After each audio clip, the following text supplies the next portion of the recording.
నమస్తే. ఇన్నాళ్ళు నన్ను సపోర్ట్ చేస్తూ, ఎంకరేజ్ చేస్తూ మీ ప్రేమని నాకు అందిస్తున్న ప్రతి ఒక్కరికి కృతజ్ఞతలు. అలాగే ఈ వీడియో కూడా ఖచ్చితంగా మీకు ఉపయోగపడుతుంది. లైక్, షేర్ అండ్ సబ్స్క్రైబ్ చేసి మీ సపోర్ట్‌ని నాకు అందించండి. అలాగే ఈ వీడియో పట్ల మీకున్న అభిప్రాయాన్ని కామెంట్ సెక్షన్‌లో కామెంట్ చేసి తెలియజేయండి. ఇప్పుడు వీడియోని చూద్దాం. నమస్తే. Welcome to our channel. నేను పద్మిని. ప్రస్తుతం మనతో పాటు ప్రముఖ ఆధ్యాత్మికవేత్త, ఆస్ట్రోన్యూమరాలజిస్ట్, ఎనర్జీ వాస్తు స్పెషలిస్ట్, శ్రీ విద్య ఉపాసకులు శ్రీమతి జయప్రద గారు మనతో పాటు ఉన్నారు. మాట్లాడదాం. నమస్కారం అండి. నమస్తే అమ్మా. శ్రీమాత్రే నమః. క్షేత్రదర్శిని కార్యక్రమం ద్వారా ఏ గ్రహం ఎవరికి అనుకూలిస్తుంది, అంటే అనుకూలించినప్పుడు ఎట్లాంటి జాతకులుగా వారు మారుతారు, అనుకూలించకపోతే ఏం చేయాలి అనేది చాలా బ్యూటిఫుల్ గా ఎక్స్ప్లెయిన్ చేస్తున్నారు. ఇక బుద్ధుడు గనక జన్మ జాతకంలో అనుకూలిస్తే ఎలా ఉంటారు, అనుకూలించకపోతే ఎలా ఉంటారు, ఏ క్షేత్రాన్ని దర్శించాలి వీళ్ళు? తప్పకుండా నాన్న. జాతకంలో బుధుడు పాత్ర చాలా చిన్నదని చెప్తారు గాని, ఆయన వహించే పాత్ర చాలా పెద్దది. బాబోయ్. చాలా మంది పొట్టి వాళ్ళని గట్టి వాళ్ళు అంటాం కదా, అలాంటి లక్షణాలు ఎక్కువగా బుధుడు ఒక అనుగ్రహం అలా. సో బుధుడు అనేది కరెక్ట్ గా యోగం లేకపోతే వాళ్ళకి చాలా మైనస్లే.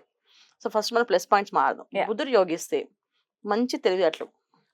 సో వాళ్ళ తెలివితేటలు ఎలా ఉంటాయంటే, మనకి ఏం కావాలో ఆ మాటలు మాత్రం చక్కగా మాట్లాడగలిగే శక్తి ఉన్నవాళ్ళు అండి. మంచి తెలివితేటల్ని, మంచి ఆకర్షణని, మంచి మాట తీరుని, సమయస్ఫూర్తిని, ఏ సమయానికి ఎప్పుడు ఏ పదం వాడాలో ఆ పదం కరెక్ట్గా వాడేటట్టుగా, కరెక్ట్గా మాట్లాడేటట్టుగా, బ్యాలెన్స్గా లైఫ్లో ఏ విషయాలు మాట్లాడితే బాగుంటుంది అనేది చాలా విషయాల్లో ఆయన చాలా హెల్ప్ ఉంటుంది. బుధుడు ఒక అనుగ్రహం ఉంటే.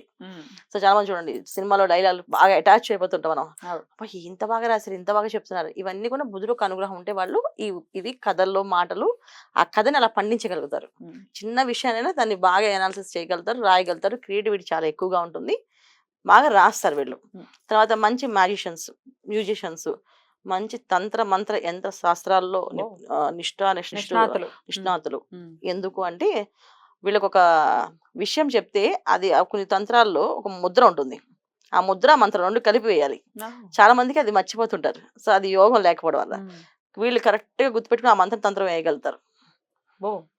సో అలాంటి ఎక్కువ భక్తి ఉండడం అవసరం లేదు. ఆ బుద్ధుడు ఒక అనుగ్రహం ఉంటే వీళ్ళు ఆ చేయగలుగుతారు. అది జస్ట్ చూసి చెప్పేస్తుంటారు, మేము ఇది చేస్తామండి అని చెప్పేసి.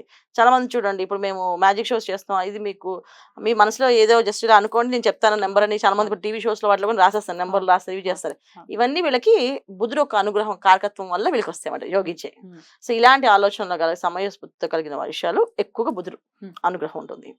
తర్వాత డబ్బు, మనీ ఫ్లో అనేది వీళ్ళకి ఆటోమేటిక్ గా వస్తూనే ఉంటుంది. వాళ్ళకి సంపాదించడం వస్తుంది, ఆటోమేటిక్ గా వాళ్ళకి వస్తూనే ఉంటాయి డబ్బులు.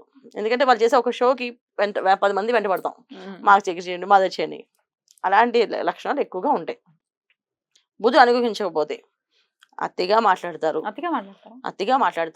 విసుగు వచ్చేస్తుంది. ఆ మాటలు వింటే అబ్బా ఏదో చెప్తారు సోది, ఒక్క విషయం కూడా మనకి ఒక పాయింట్ కూడా అందించలేదు. ఇంతసేపు మాట్లాడారు కానీ ఇందులో ఒక్క విషయమైనా మనకు అర్థమైంది అంటే, అర్థం అవ్వలేదండి, ఏం మాట్లాడారు అంటే, కానీ మాట్లాడాడు. యూజ్లెస్ టాక్స్ అవుతాయి ఫుల్ గా.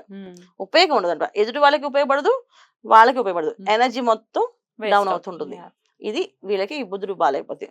చాలా మంది బుధుడు బాగాలేకపోతే మాటలు కొంచెం సరిగా రావు. కొంతమంది నెత్తి, తర్వాత మూర్ఛ సంబంధించిన వ్యాధులు ఇలాంటివి రావడానికి కూడా బుధుడు బాగాలేకపోవడం, ఉన్నటువంటి ఫిట్స్ లా వచ్చి పిల్లలు పడిపోవడం కానీ ఇది కూడా. తర్వాత భయాన్ని, అమ్మో నేను మాట్లాడలేను, స్టేజ్ ఫియర్స్ చాలా మందికి ఉంటాయి. స్టేజ్ మీద మైక్ పట్టుకుంటే మొత్తం వణుకొచ్చేస్తుంది, వాళ్ళకి మాట్లాడలేరు. ఇవి కూడా బుధుడు ఒక కారకత్వమే. ఆయన అనుగ్రహం లేకపోతే ఆ టైంకి వాళ్ళకి ఏమి గుర్తుండవు, ఏం చెప్పాలో తెలియదు, భయం వస్తుంది, ఆందోళన వస్తుంది, పడిపోతారు. తర్వాత హార్ట్ అటాక్స్ ప్రాబ్లమ్స్ కూడా ఈ బుద్ధుడి. ఎందుకంటే ఆయన తృతీయ తర్వాత షష్టాధిపతి. అంటే మన న్యాచురల్ రాశిలో తృతీయ స్థానానికి మిథున రాశికి ఆయన అధిపతి, 6వ స్థానానికి కన్యా రాశికి అధిపతి ఆయన. ఈ రెండు కొన్ని ఏంటంటే ఆరోగ్య సమస్యలు, తర్వాత రిలేషన్షిప్ నుంచి మారుతాం 3వ స్థానం. సో రిలేషన్స్ ఫెయిల్ అవడానికి, అంటే వీళ్ళని ఎలా లెక్కేస్తారంటే ఒక మోసగాళ్ళ కింద. ఏవో మాటలు చెప్తారు కానీ ఒక్క పని కొన్ని చేతుల్లో ఏమి రాదు. సో అమ్మాయిలు వీళ్ళ మీద నమ్మకం ఉండదు, అలాగే అబ్బాయిలకి అమ్మాయిల మీద నమ్మకం ఉండదు. ఏమో మా ఆవిడ కరెక్ట్ గా ఇంటికి వస్తుంది, నాకు డౌటేనండి, నేను అందుకే ఎంక్వైరీలు పెట్టుకున్నాను, అందుకే లొకేషన్స్ పెట్టుకున్నాను అని చెప్తుంటారు చాలా మంది. అలాగే కొంతమంది హస్బెండ్స్ కి వైఫ్లు పెడుతుంటారు, మీ పక్కన ఎవరు అమ్మాయి వాయిస్ వినిపించింది ఏంటండి అని అడుగుతుంటారు, అనుమానం ఉంటుంది, పెనుబూదలా వెంటాడుతుంది వీళ్ళకి. సో ఇవన్నీ కూడా ఏంటంటే బుధుడు ఒక కారకత్వం తక్కువ లోపిస్తే ఇలాంటి విషయాలు ఊరికే భయపడతారు, ఊరికే అనుమానించేసుకుంటారు, ఊరికే ఊహించేసుకుంటారు. ఎందుకంటే బుధుడు యొక్క తత్వం ఏంటి, ఏ విషయాలైనా ఏదో ఊహించేసుకున్న తత్వాన్ని పెంచేస్తారు. వాయుతత్వ ప్లానెట్స్ అనమాట ఇవి. సో ఏంటంటే గాలిలో వాళ్ళు ఊహించేసుకుంటారు. వాళ్ళు ఏమైనా ఫోన్ పెట్టి అంటే అది అక్కడ ఏం జరిగిందో అని ఊహించేసుకుని ఇంటికి వచ్చినప్పటికి తిడతారో కొడతారో ఏమంటారో అని భయపడి ఏదైనా చేసుకునే తత్వం కూడా ఈ బుధుడు ఒక కారకత్వం అనమాట. సో ఇలా ప్రతి ఒక్క విషయం ఆలోచించుకుని పోతే చాలా చెప్పుకుంటూ వెళ్ళాలి మనం.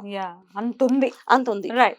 మరైతే యోగించాలి బుధుడు ఒకవేళ మాకు జాతకం లేదండి, బట్ మీరు చెప్పినవన్నీ మ్యాచ్ అవుతూ ఉన్నాయి, బుధుడు బాలేదనేది అర్థమవుతుంది, మరి యోగించాలి అంటే ఏం చేయాల్సి ఉంటుంది? తప్పకుండా బుధుడు ప్రసన్నం చేసుకోవాలంటే ఏం చేయాలంటే స్థితికారకుడైన విష్ణుమూర్తిని పట్టుకోవాలి. ఎందుకంటే బుధుడు బాగాలేకపోవడం వల్ల ఏంటి నష్టాలు జరుగుతాయి. ఒకటి వీళ్ళు ఫైనాన్షియల్ గా స్టేబిలిటీ ఉండదు. 2 ఆహారం తిన్నది డైజెషన్ అవ్వదు చాలా మందికి. సో ఏం తిన్నా వాళ్ళకి అసిడిటీ ఫామ్ అయిపోయి ఇబ్బంది పడుతూ ఉంటారు. సో ఈ రెండుటికి కారకుడైన ఎవరైతే ఉన్నారో నారాయణుడికి వీళ్ళు కొలవాలి. సో నారాయణుడి కొలవడం వల్ల వీళ్ళకి ఆర్థిక ఇబ్బందుల నుంచి, తర్వాత ఈ ఏదో ఊహించుకొని ఏదో జరిగిపోతున్న భయాల నుంచి బయటపడే అవకాశం ఒక్క విష్ణుమూర్తికే ఉంది. ఆయన తలుచుకుంటేనే వస్తుంది. సో అందుకని విష్ణు క్షేత్రాలను దర్శనం చేసుకోవడం, విష్ణు సహస్రనామ పారాయణ రోజు చేయడము, బుధవారం రోజు తప్పనిసరిగా తులసి దళాలతో విష్ణుని అర్చించడం, వీళ్ళు చేయడం వల్ల వీళ్ళకి ఆ యోగం బుధుడొక్క యోగం కలిగే అవకాశం ఉంది. సో క్షేత్ర దర్శనాలకు వచ్చినప్పటికీ సత్యనారాయణ స్వామి అన్నవరం అక్కడికి వెళ్ళడం, అక్కడ సత్యనారాయణ వ్రతం చేయించడం, ఆ స్వామివారి దగ్గర వాళ్ళకున్న సమస్య చెప్పడం, అలా చేయించడం వల్ల అక్కడ నిద్ర చేయడం వల్ల వీళ్ళకి యోగాలు కలుగుతాయి. ప్రతి పౌర్ణమికి సత్యనారాయణ వ్రతం ఇంట్లో చేయించుకోవడం వల్ల కొంచెం ఆ బుధుడొక అనుగ్రహం బాగా కలిగి ఆ యోగాలన్నీ అందుతాయి. అంటే ఏంటి, ఫైనాన్షియల్ గా వీళ్ళు కొంచెం స్టేబిలిటీ వస్తుంది. చాలా మంది డబ్బులు సంపాదిస్తారు కానీ డబ్బులు నిలబడవు, అప్పులు చేసేస్తుంటారు, అప్పులు తీర్చలేరు. ఇవన్నీ కూడా తగ్గుతాయి ఇవి చేయడం వల్ల. సో ఎనర్జీస్ పాజిటివ్ పెరిగి చాలా బాగుంటుంది. సో బుధుడు ఒక క్షేత్రాల్లో దర్శనం చేసుకుని దండం పెట్టుకో, అంటే బుధు క్షేత్రాలు అంటే నవగ్రహాల క్షేత్రాలకు వెళ్ళడం, నవగ్రహ ప్రదక్షిణాలు చేసుకోవడం. తర్వాత కుంభకోణం అంటే బుధుడు ఒక క్షేత్రం సపరేట్ గా ఉంది. కుంభకోణంలో బుధుడు ఒక సపరేట్ దేవాలయం ఉంది. ఆయనకే విగ్రహ ప్రతిష్ట అది ఉంది శుభ్రంగా. అక్కడ కార్యక్రమాలు పూజలు ఉంటాయి. వెళ్ళి అక్కడ పాల్గొని ఆ పూజలు చేయించడం వల్ల బుధుడు ఒక అనుగ్రహం కలుగుతుంది. ఎందుకంటే బుధుడు ఒక యోగం లేకపోతే సమయానికి మనకి ఏ విషయం గుర్తురాదు. చాలా మంది ఇంటర్వ్యూస్కి వెళ్తారు, మర్చిపోతారు ఏ మాటల్లో. బాగా ప్రిపేర్ అవుతారు పరీక్షల్లో రాద్దాం అని, రాయలేరు, 0. సో ఏ విషయం చూసుకున్నా మన బుధుడు కావాల్సిందే. ఎందుకంటే మనం మాట్లాడాలన్నా, మనం చెప్పింది వినాలన్నా, ఏదైనా చెయ్యాలన్నా బుధుడు ఒక అనుగ్రహం కావాలి. ఇవాళ రేపు మాటలు లేకుండా ఏ ఫీల్డ్ లేదు, అందరూ మాట్లాడాలి. సో ఖచ్చితంగా ఈ పనులు వీళ్ళు చేయడం వల్ల వీళ్ళకి ఆ యోగం కలిగే అవకాశం ఉంది. ఏ విషయాలు మార్చుకోవాలండి వీళ్ళు జీవితంలో? ఖచ్చితంగా మార్చుకోవాల్సిన విషయం ఏంటంటే, ఎవరిని పడితే వాళ్ళని హేళన చేస్తుంటారు అన్న. వీళ్ళకి ఒక బ్యాడ్ హ్యాబిట్ అది. ఏంటంటే ఊరికే సరదాగా ఏడిపించడం, సరదాగా వాడికి ఏం రాదు, వాడి సుత్తి, వాడికి ఏం తెలియదు అని మాట్లాడుతుంటారు. తెలిసినా తెలియపోయినా వీళ్ళు మాత్రం అనేస్తుంటారు. బిల్డప్ కొంచెం ఎక్కువ ఇస్తుంటారు. అవన్నీ మానేయాలి. అవి మానేయడం వల్ల వీళ్ళు బాగుంటారు. తర్వాత ఈ ఇజ్రాయిల్ అంటారు, వీళ్ళకి డబ్బులు వేస్తుండాలి. వాళ్ళకి డబ్బులు వేస్తుండాలి. ఎప్పుడు కనిపించిన వాళ్ళు తిట్టడం కానీ వాళ్ళు విసుక్కోవడం చేయకూడదు. తర్వాత గ్రహం కాబట్టి అవును. తర్వాత కుక్కల్ని, మూగజీవుల్ని తనడం, కాలుతో తోయడం కానీ కాలుతో తనడం కానీ చేయకూడదు. చాలా మంది తెలియక పో అని చెప్పి అంటారు. ఇంట్లో పెంచుకున్న కుక్కని బాగా చూసుకుంటాం, బయట కుక్క వెంట పడుతుంది జస్ట్ ఇలా అంటాం కాలుతోటి. అలాంటి పనులు కూడా చేయకూడదు. సో మోజీ వాళ్ళు బాధ పెట్టినా కూడా వాళ్ళకి బుధుడు ఒక అనుగ్రహం తగ్గిపోతుంది.